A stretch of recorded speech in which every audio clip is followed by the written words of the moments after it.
my babies, welcome back to Dime J TV. It's your girl Dime J. Coming back in for another video. Give me 1 second, I gotta go sit down. Okay, y'all. Welcome back to Dime J TV. Like I said, I got my lunch in my hand, the protein and water. The only thing that I can somewhat sort of kind of keep down, I haven't really been feeling too good, y'all. I haven't been able to eat. I haven't been able to drink coffee like I want to. So now I'm back in the house and I can tell you guys my story when it comes to my ex. I didn't want to put it straight out there, but I think that people need to be aware because yes, it's a stereotype dealing with men from the islands, but I don't think people understand how serious things can get, and in a sense where it goes from, you know, it gets serious. Like, it really does get serious. But guys,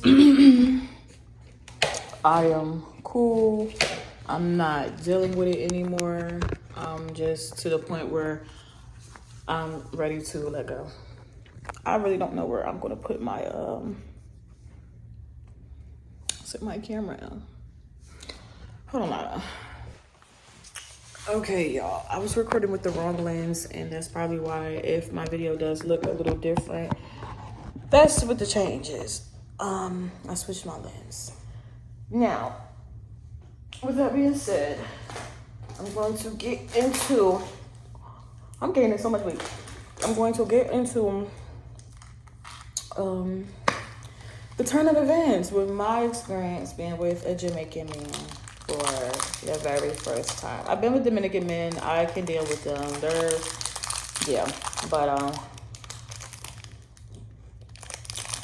never again for a Jamaican man. Never again. Only thing I keep down. And then, and some mangoes. I got some fresh mangoes yesterday. The day before yesterday, because I flew yesterday to Houston. I had to fly out. Do some business. Y'all,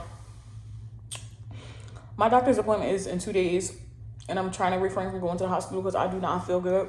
I don't know. I've been not feeling good since before I went to Houston. I keep getting difficulties with recording. Today is just like the day is all over for me today. But as I was saying, I'm just gonna get into the story. I don't want to stall no more because I'm tired. I really want to lay down to nap.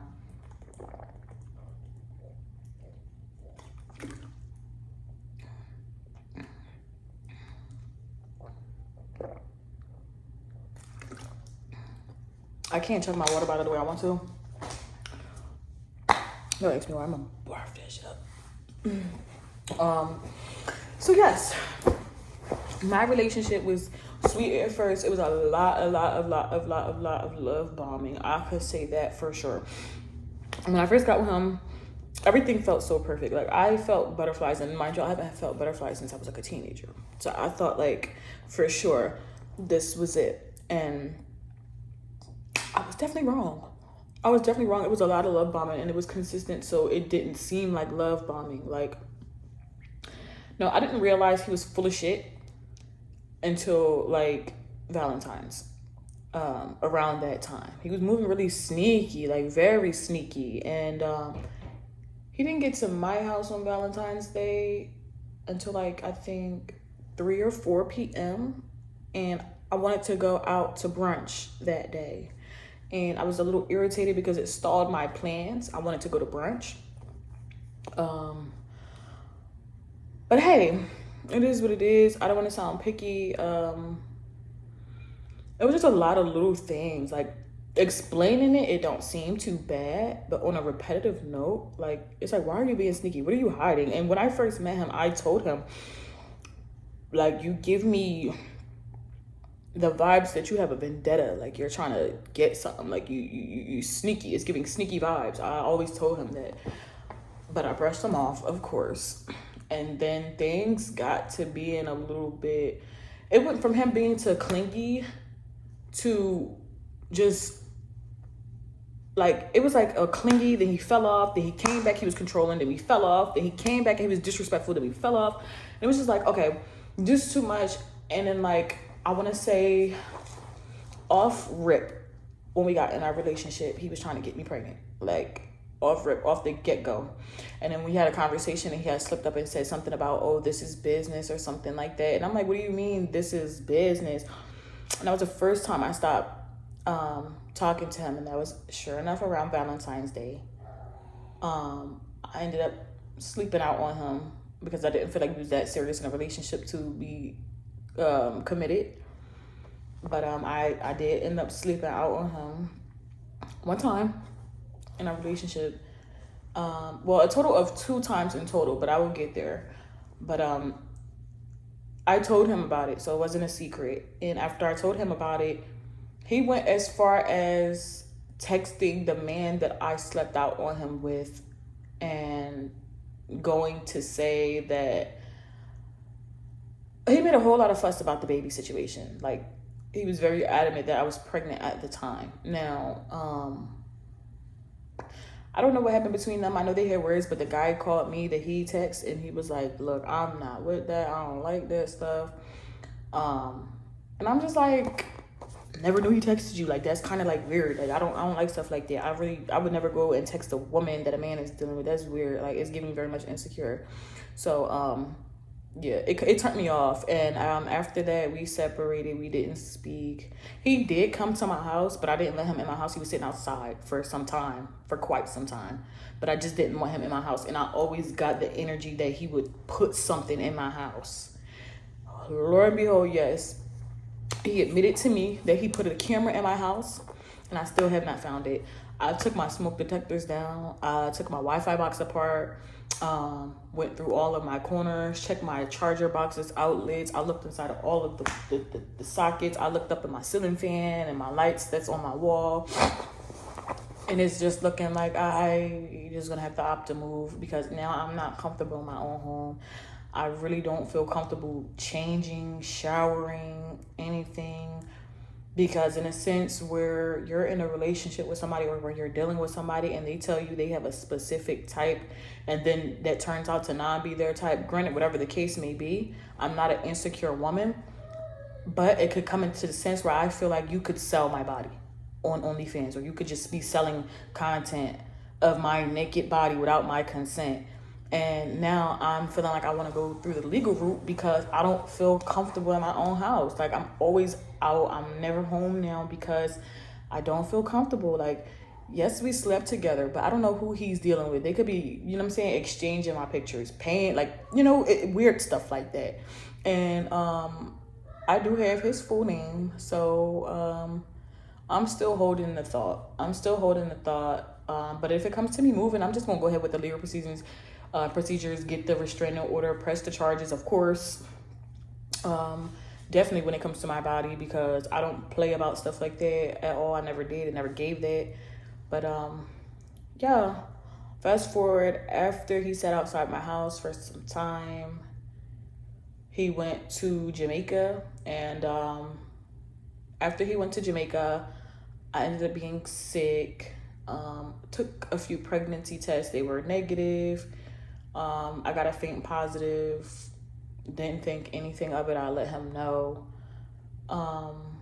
After that, we was some kind of cordial. If I wanna say, we was some type of cordial. Just speaking really, and then it just got weird. Like, he would just go ghost, and I wasn't looking for no relationship from him. I was just like informing him, like, hey, it could be a possibility. Just throwing it in the air. It was a lot. Like, it was a lot of lying, a lot of manipulating. Like, he would definitely go ghost for like 16 to 18 hours out the day and call me and then just be like, oh, FaceTime, put the vagina in the camera. Like, it was just a lot of weird stuff. And it's like, I don't trust you, bro. Like, I really don't trust anything about you. Like, I don't even know if you a scammer. Like, you could be on that for real. Like, I really don't know. Not for nothing. Everything happened so fast. It was a bunch of just lies. Lies. Every day you get dressed. Mind you, you a Montego Bay. I've been. You think I'm stupid. Every day they're lit. Every day is a party. So you're not about to convince me that you just out there, you're bored, you're not doing anything. Like, I refuse to be played for a fool. But after I confronted him about lying to me and telling him about the dream that I had about him plotting against me with another woman, it's like he pulled back, got cold feet. Like, now it was like he got disrespectful. He didn't want to talk. It was just very short, brief conversation. Then he got disrespectful. So I'm like, oh yeah, it's definitely giving. What I feel is definitely giving, because all my intuition, every time I had intuition, always been right. So definitely, I might go. I'm definitely going with the legal proceedings to get this shit handled. But after I confronted him about him, cheating, and I know that he's cheating, like, and you just can't deny it because it's not. You just can't hide it. Like, some things are so obvious that it's clear as day. After I confronted him, we had words, we argued, I guess the case may be. And then he ended up posting a picture of his ex-girlfriend or something like that. Mind you, not to toot my own horn, but come on, bye. But it didn't hurt me. It just gave me the clarity and confirmation that I needed to move out the way and stop wasting time with this boy. Because, like, people like that could only lead you into the ground. People like that are about all of their own self-gain. They will benefit off of you, steal your ideas, steal your motivation, steal everything, your creative thoughts, and then just run with it and leave you down in the drain. So I'm glad that we didn't stay in a relationship. I'm glad that I didn't take him serious. I'm glad that I didn't fall in love. Once you're in love with somebody, it's very hard to detach, no matter what they do, how they treat you, how they move. It's hard. I'm glad I didn't get into the space where I was like, okay, I love this boy. Like, yeah, I had feelings for him. I had love for him, but I was like, no. And I don't like a man that clingy anyways. So, how was that? But y'all, moral of the story, 10 out of 10, I still haven't found a camera at my house. I'm gonna keep y'all updated on that. I'm gonna do a series about that too. I'm gonna start gutting everything out my house as I'm doing it, because, like, I don't really want to be here. So I'm gonna do a series about, my kids down there fighting. I'm gonna do a series about looking for the hidden camera. It's so many ways to hide a camera. It's so many devices that could be a hidden camera. I really just don't know. Like, I'm over it. I'm annoyed. Like, never again. Negative 10 out of 10. I really don't recommend. That was like the worst relationship I've ever had. And I'm literally just at the point where I'm tired of giving people my energy. And I know when somebody's not good for me, because I get so off balance. Like, bad. Like, I be like light switch. I be really off balance, and that's a trigger for me. So once I'm off balance and I'm not able to really sit back, cool, think, compromise, my thoughts is all over the place, my emotions are all over the place, that's when I know that somebody's triggering me, and my stress is like high. So I just won't be dealing with that. And honestly, anything in the future, if it comes down to me having to deal with him, it's definitely gonna be through a third-party situation. Like, definitely gonna be through a third-party situation. Like, I wouldn't do anything with him hand-to-hand, no transactions, no nothing. I wouldn't do anything in that sort. I'm happy that he's not in my life. I'm happy I don't have to deal with that man. And another thing, that man is so freaking judgmental. He turned around and called his ex fat, stinky, how she ate, her diet wasn't good, how she was irresponsible with her money, how she was broke, how she blew her taxes all. And I'm just sitting here looking at him like, man, that's that girl's life, and you telling me like that's something to be happy about. Respectfully, Ian, that's her life. Who are you? So, like, I don't know. It rubbed me the wrong way off rip. So it just, like, I didn't want him too much in my space. I didn't want him always around me, figuring out what I do and how I move, how I make my money, especially. No way. I'm trying to think in the back of my mind, did I ever leave my pocketbook around this boy? Like, no way. But that just goes to show y'all, like, please don't deal with Jamaican people. Jamaican men especially, like, and if I was to go through something like that, I would have picked the best looking Jamaican to go through that shit with.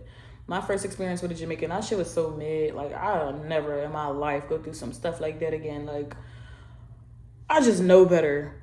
I just know better. Like, I really just be bored and I just be doing stuff and I really just know better. But tap into this series on Dime TV of me trying to find this freaking hidden camera in my house.